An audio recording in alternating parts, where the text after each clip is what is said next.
Assalamualaikum warahmatullahi wabarakatuh. Salam cerdas para mahasiswa kedokteran gigi.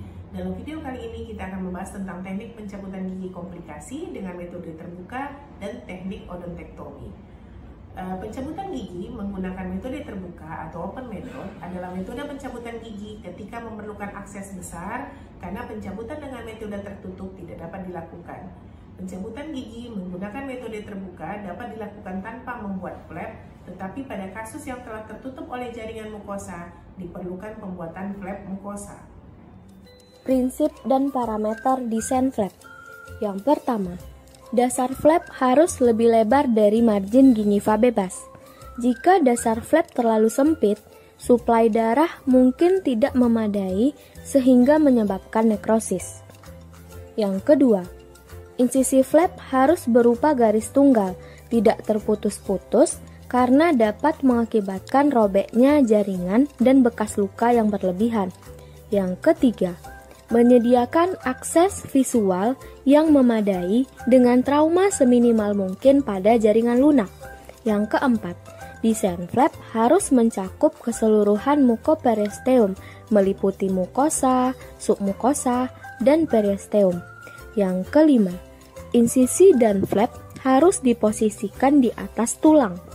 Yang keenam, desain flap harus menghindari struktur vital seperti saraf dan pembuluh darah. Yang ketujuh, basis dari flap tidak boleh terlalu diregangkan karena akan mengganggu pembuluh darah yang menyuplai flap. Jenis-jenis flap. Yang pertama, flap segitiga. Flap segitiga atau flap triangular lebih dikenal dengan flap berbentuk L. Flap triangular dibuat dengan insisi horizontal di sepanjang sulcus gingiva dan insisi vertikal atau oblik yang dimulai pada lipatan vestibular dan meluas ke papila interdental gingiva. Umumnya digunakan dalam operasi pengangkatan ujung akar, kista kecil, dan apikoektomi. Keuntungan. Yang pertama, suplai darah yang cukup. Yang kedua, visualisasi yang baik. Yang ketiga, stabilitas sangat baik. Yang keempat, mudah dimodifikasi ketika memerlukan insisi vertikal tambahan atau bahkan pemanjangan sayatan horizontal. Kekurangan. Yang pertama, akses yang terbatas untuk melihat akar yang panjang. Yang kedua, menimbulkan ketegangan yang berlebihan saat flap dipegang dengan retraktor. Yang ketiga, menyebabkan kerusakan pada gingiva cekat. Yang kedua, flap trapesium. Flap trapesium dibuat dengan insisi horizontal di sepanjang tepi gingiva dan ditambah 2 insisi di bagian vertikal yang menyerong pada bagian bukal. Umumnya digunakan untuk prosedur pencabutan yang luas, terutama ketika flap segitiga tidak memungkinkan untuk mendapatkan akses yang cukup. Keuntungan. Yang pertama, akses yang sangat baik.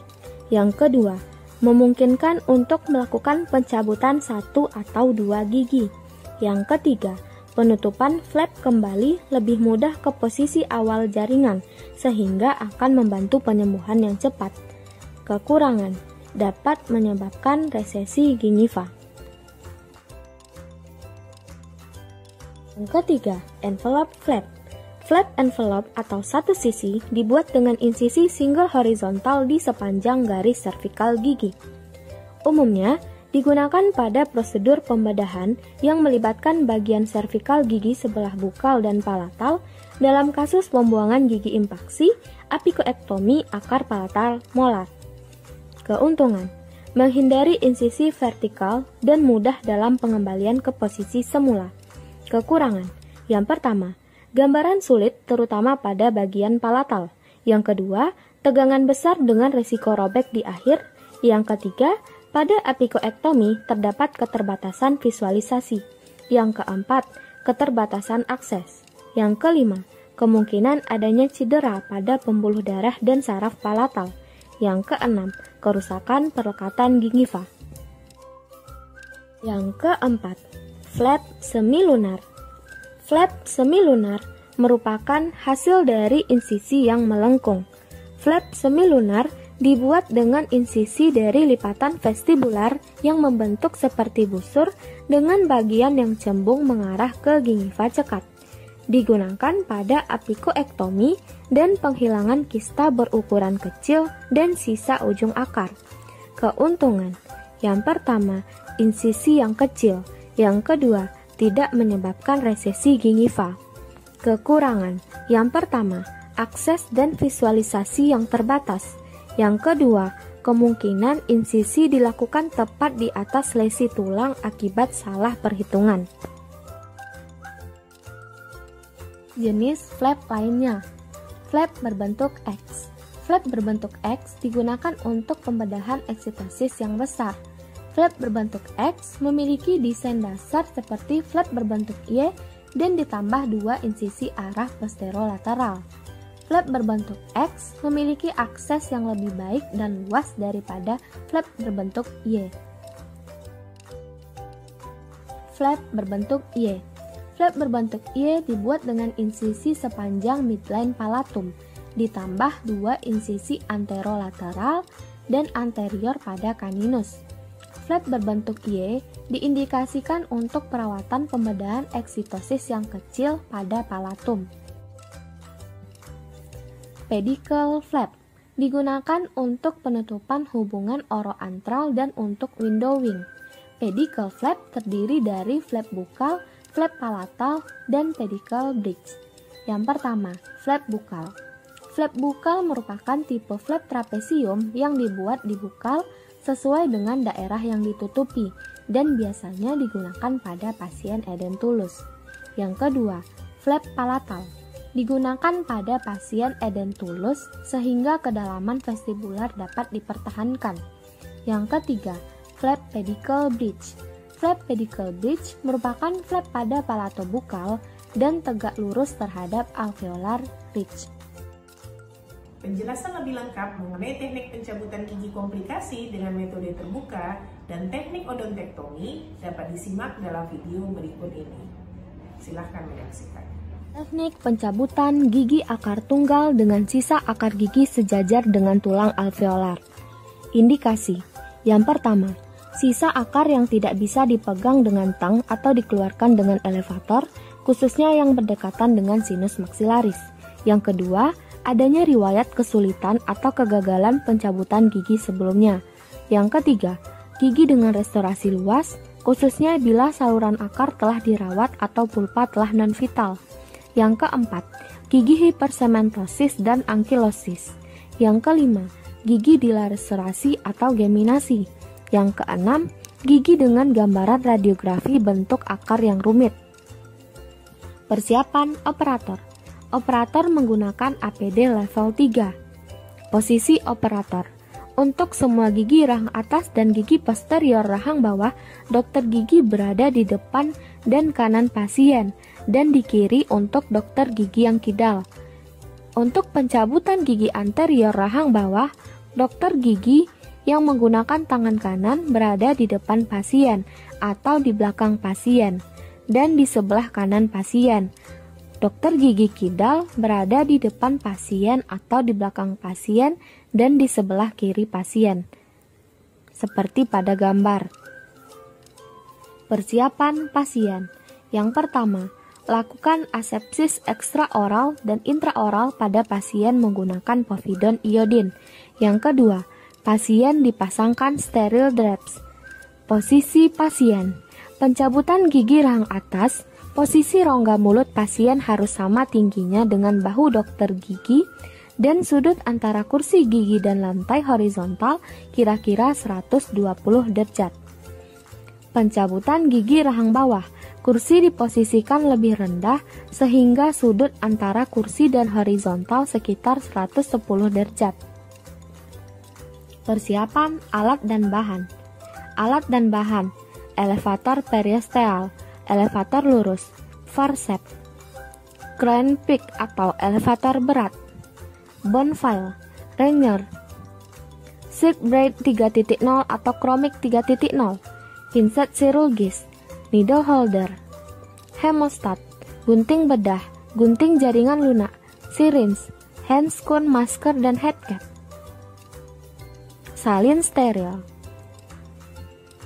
Anestesi, povidone iodin, kasa steril. Prosedur. Yang pertama, gigi berakar tunggal dengan sisa akar gigi sejajar dengan tulang alveolar dibuatkan sayatan flap envelope.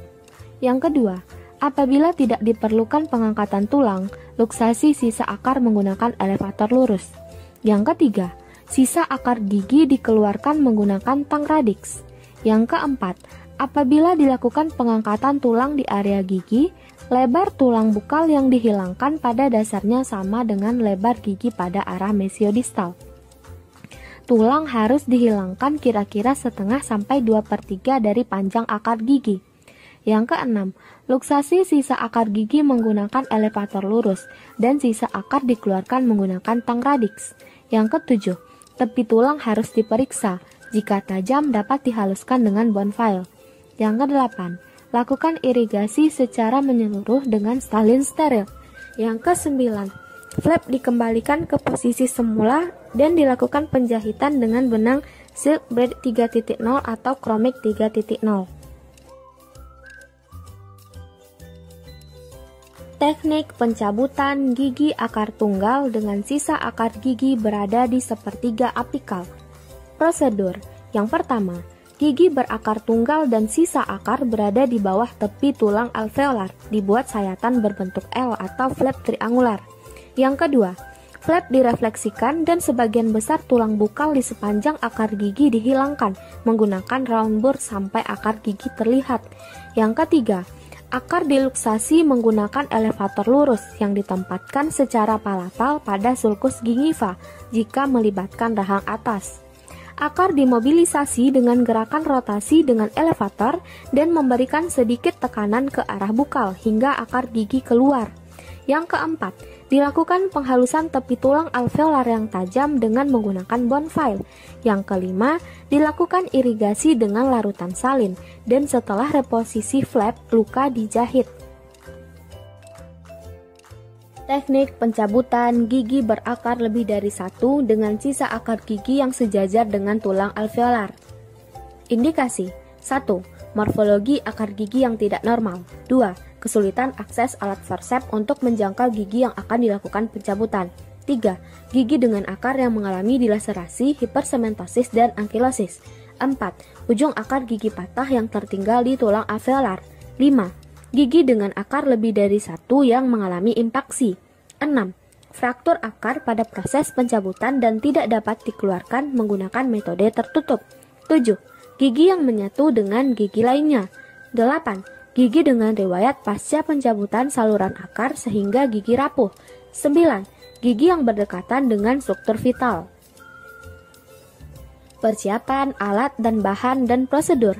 Alat: syringe atau carpul, needle, scalpel, blade nomor 15, mikromotor dan bor tulang, elevator periosteal, elevator lurus, tang radix, bone file, pinset chirurgis, gunting benang, benang silk, needle holder, spuit irigasi.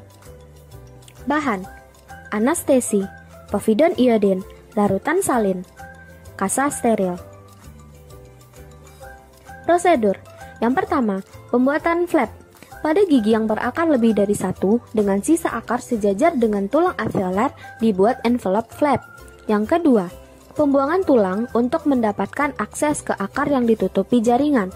Tulang dibur dengan bor tulang sampai bifurkasi terlihat. Akar dipisahkan dengan bor tulang. Yang ketiga, sisa akar gigi dikeluarkan menggunakan elevator atau tang radix. Akar gigi dapat diangkat dengan elevator lurus. Selain itu, elevator cryer juga dapat digunakan untuk mengeluarkan akar gigi. Setelah elevator lurus kecil menggoyangkan akar gigi distal, elevator cryer digunakan untuk mengangkat akar distal. Kemudian, elevator cryer dimasukkan ke dalam soket akar distal yang kosong dengan gerakan wheel and axle. Titik tajam yang melibatkan tulang interseptal dan akar untuk mengeluarkan akar mesial. Yang keempat, jika terdapat tepi tulang yang tajam, maka dilakukan penghalusan menggunakan bone file. Yang kelima, dilakukan irigasi secara menyeluruh dan dibersihkan dari fragmen gigi, tulang, kalkulus, dan debris lainnya. Yang keenam, Flap direposisi dan dilakukan penjahitan. Instruksi pasca tindakan. 1. Gigit tampon selama 30 menit dan selalu mengganti tampon. 2. Tidak menghisap luka atau meludah. 3. Tidak beraktivitas berlebihan dan istirahat yang cukup. 4. Hindari merokok dan hindari menggunakan sedotan 12 jam pasca operasi. 5. Pada 24 jam pertama, diet lunak, minum atau makanan dingin, serta mengunyah pada sisi yang berlawanan dengan tempat pencabutan gigi. 7. Konsumsi obat-obatan yang diberikan secara teratur. 8. Menjaga higienitas dengan berkumur setelah 24 jam pasca pencabutan gigi dan menyikat gigi seperti biasa. 9. Untuk mengatasi pembengkakan, aplikasikan es batu pada wajah secara intermiten pada hari pertama. 10. Gunakan analgesik pada 45 menit setelah pencabutan gigi untuk mencegah atau mengurangi sensasi nyeri.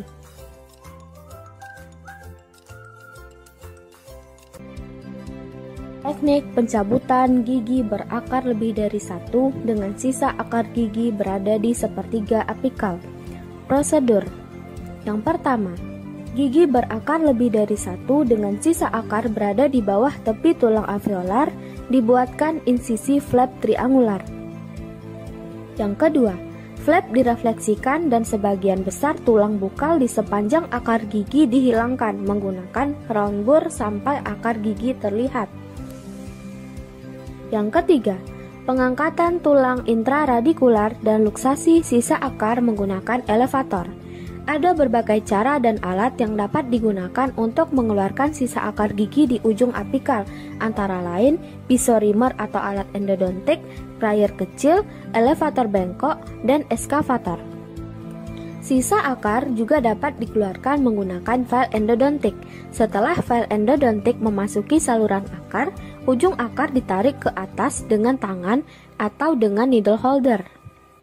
Yang keempat, dilakukan penghalusan tepi tulang alveolar yang tajam menggunakan bone file. Yang kelima, dilakukan irigasi dengan larutan salin, dan setelah reposisi flap, luka dijahit. Impaksi gigi merupakan gigi yang gagal erupsi secara sempurna dalam melengkung rahang dalam rentang waktu erupsi gigi. Gigi impaksi dapat disebabkan oleh posisi gigi yang abnormal, posisi gigi yang berdekatan, tulang di atas gigi yang terlalu padat, jaringan lunak yang berlebihan, ataupun adanya kelainan genetik. Odontektomi. Klasifikasi odontektomi. Menurut Archer 1975 dan Kruger 1984, klasifikasi impaksi gigi berdasarkan arah mahkota gigi molar ketiga. Klasifikasi impaksi molar ketiga menurut Pell and Gregory. Klasifikasi ini berdasarkan hubungan antara ramus mandibula dan molar kedua, yaitu dengan cara membandingkan lebar mesiodistal molar ketiga dengan jarak antara bagian distal molar kedua ke ramus mandibula. Terdiri dari kelas 1, jika jarak antara molar kedua dan batas anterior ramus lebih besar dari diameter mesiodistal mahkota gigi impaksi, sehingga pencabutannya tidak memerlukan pengangkatan tulang dari daerah ramus. Kelas 2, jika jarak dan ruang antara molar kedua dan batas anterior ramus lebih kecil dari diameter mesiodistal mahkota gigi impaksi. Kelas 3, jika tidak ada ruang antara gigi molar kedua dan batas anterior ramus, sehingga seluruh gigi impaksi atau sebagiannya tertanam dalam ramus. Berdasarkan kedalaman gigi molar 3 rahang bawah di dalam tulang, terdiri dari kelas A, jika permukaan oklusal gigi impaksi berada pada tingkat yang sama atau sedikit di bawah permukaan gigi molar kedua. Kelas B, jika permukaan oklusal gigi impaksi berada di tengah mahkota gigi molar kedua atau sejajar dengan garis servikal. Kelas C, jika permukaan oklusal gigi impaksi berada di bawah garis servikal molar kedua. Gigi molar ketiga rahang atas yang impaksi juga dapat diklasifikasikan menurut Archer 1975 menurut kedalaman impaksi dibandingkan dengan gigi molar kedua menjadi 3 kategori, antara lain kelas A, jika permukaan oklusal gigi impaksi kira-kira sama tingginya dengan permukaan oklusal molar kedua.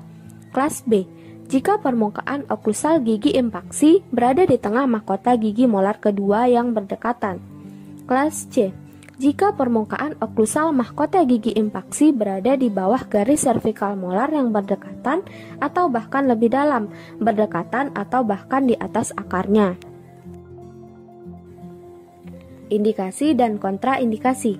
Indikasi 1. Mencegah penyakit periodontal. Permukaan gigi yang paling sulit untuk dijaga kebersihannya adalah bagian distal dari gigi terakhir. Pasien biasanya mengalami peradangan gingiva dengan migrasi apikal dari perlekatan gingiva pada aspek distal gigi molar kedua. Pasien dengan impaksi gigi molar ketiga mandibula sering memiliki poket periodontal yang dalam pada aspek distal gigi molar kedua. Yang kedua, mencegah gigi karies. Ketika gigi molar ketiga mengalami impaksi atau impaksi sebagian, bakteri dan faktor lain yang mudah menyebabkan karies gigi. Yang ketiga, mencegah perikoronitis. Perikoronitis adalah infeksi jaringan lunak di sekitar mahkota gigi yang mengalami impaksi sebagian dan biasanya disebabkan oleh flora normal rongga mulut. Yang keempat, mencegah resorpsi akar.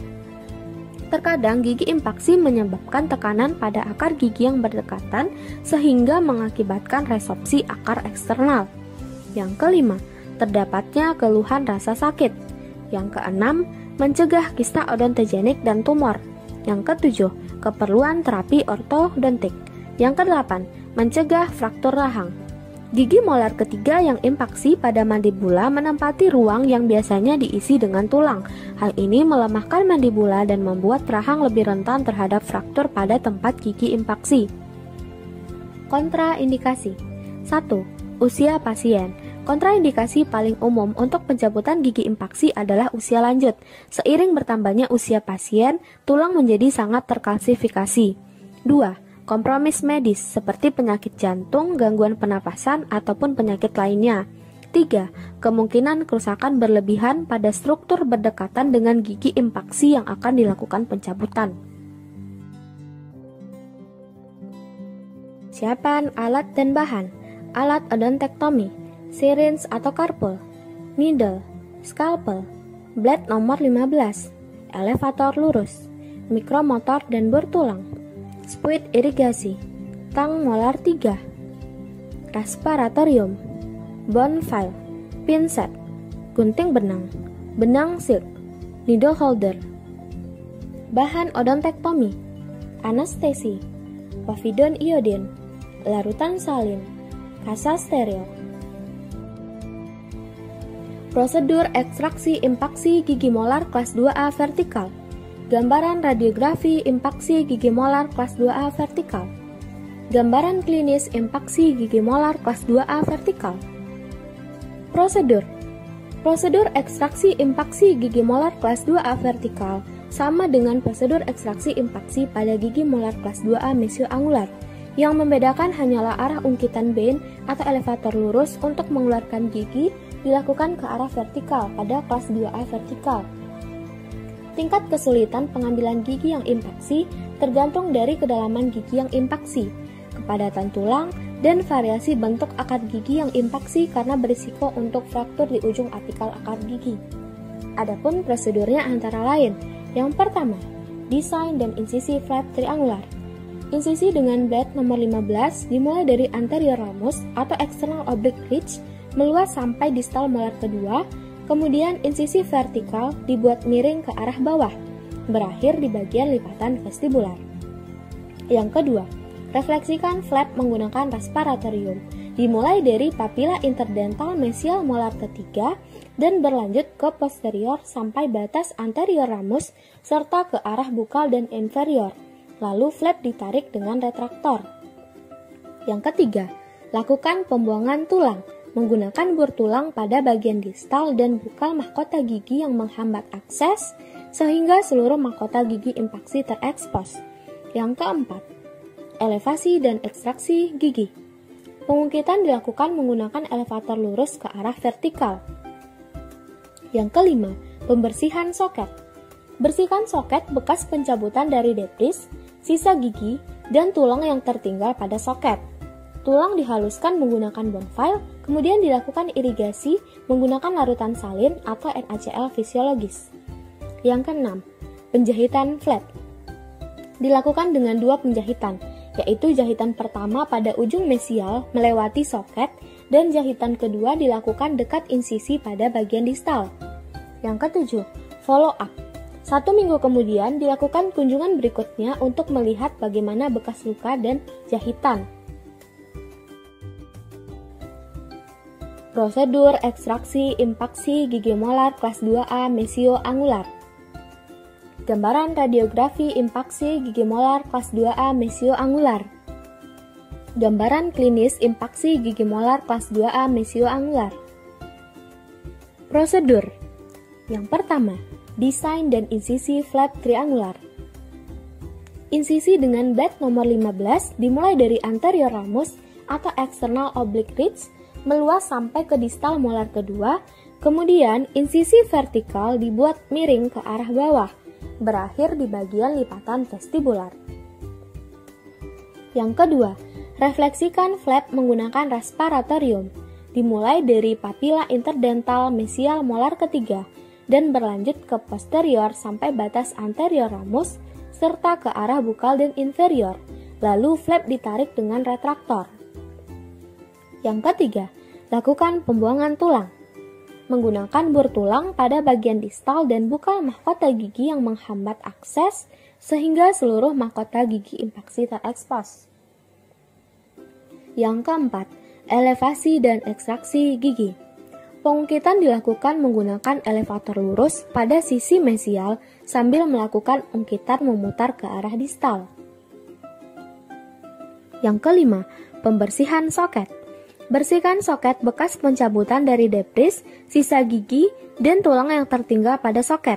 Tulang dihaluskan dengan bonfile kemudian dilakukan irigasi menggunakan larutan salin atau NaCl fisiologis. Yang keenam, penjahitan flap. Dilakukan dengan dua penjahitan, yaitu jahitan pertama pada ujung mesial melewati soket dan jahitan kedua pada insisi bagian distal. Yang ketujuh, follow up. 1 minggu kemudian dilakukan kunjungan berikutnya untuk melihat bagaimana bekas luka dan jahitan. Komplikasi odontektomi. 1. Parestesi. Parestesi terbagi atas parestesi temporer dan permanen. Parestesi temporer terjadi karena panas dari bor saat tindakan yang mempengaruhi kanalis mandibularis. Kebas yang ditimbulkan dari parestesi temporer dapat berlangsung selama 1 minggu, 1 bulan, 3 bulan, ataupun tidak terasa kebas sama sekali. Parestesi permanen dapat terjadi jika selubung myelin terputus. Yang kedua, perdarahan sekunder. Perdarahan setelah tindakan odontektomi biasanya terjadi sampai 48 jam setelah pembedahan. Penanganan yang dapat dilakukan antara lain tekan dengan tampon, observasi sumber perdarahan jika pasien tidak memiliki riwayat gangguan perdarahan, dan observasi pasca tindakan bedah. Yang keempat, edema. Edema merupakan respon fisiologis terhadap trauma yang ditimbulkan dari proses odontektomi sebagai tanda proses radang dengan disertai kemerahan dan rasa sakit. Edema dapat melibatkan jaringan di dalam rongga mulut dan otot-otot pipi atau otot-otot mastikasi yang mengakibatkan pembengkakan pada pipi sehingga menimbulkan trismus. Yang kelima, trismus. Trismus merupakan respon fisiologis terhadap trauma yang ditimbulkan dari odontektomi yang menyebabkan perubahan jaringan sekitarnya dan muskulus pengunyahan mengalami kontraksi sehingga akan menimbulkan trismus. Trismus akan berkurang sejalan dengan waktu penyembuhan sekitar 3-5 hari. Yang keenam, dry socket. Dry socket merupakan kondisi hilangnya bekuan darah dari soket bekas pencabutan gigi impaksi. Dry socket dapat disebabkan karena OH pasien yang buruk, lisisnya bekuan fibrin atau faktor sistemik. Lalu, penanganan yang dapat dilakukan adalah spooling dengan salin dan pemberian antibiotik jika diperlukan. Yang ketujuh, ekimosis. Ekimosis tidak berbahaya dan tidak meningkatkan rasa sakit atau infeksi. Namun, pasien harus diperingatkan bahwa ekimosis dapat terjadi 2-4 hari setelah operasi dengan tanda memar di pipi agar tidak terjadi kecemasan dan dapat hilang sendiri. Yang kedelapan, infeksi. Infeksi pasca odontektomi umumnya disebabkan oleh minum obat antibiotik yang tidak teratur, tidak adekuatnya antibiotik yang diberikan, imun pasien yang menurun, pasien yang tidak menjaga kebersihan mulut dengan baik, sehingga kuman yang berkumpul di area operasi dan menyebabkan infeksi. Infeksi ditandai dengan timbulnya rasa sakit, keluarnya nanah atau cairan kuning, bengkak, dan dapat disertai demam. Yang kesembilan, hematoma. Penjahitan yang terlalu kencang dapat menyebabkan pembengkakan pasca operatif akibat edema atau terbentuk hematoma yang dapat menyebabkan robeknya jaringan lunak serta putusnya ikatan jahitan. Penanganan hematoma dapat dilakukan dengan pemberian obat-obatan heparinjal atau trombopop. Yang ke-10, fraktur tulang alveolar. Fraktur dapat terjadi karena tekanan elevator yang berlebihan ketika jalur pengeluaran gigi tidak memadai, posisi gigi impaksi yang terlalu dalam, gigi yang ankilosis, mandibola yang atrofi, terdapat lesi patologis yang besar pada area gigi yang akan dicabut, atau regio edentulus yang luas. Fraktur tulang alveolar memiliki risiko fraktur angulus pada tindakan pengambilan impaksi rahang bawah.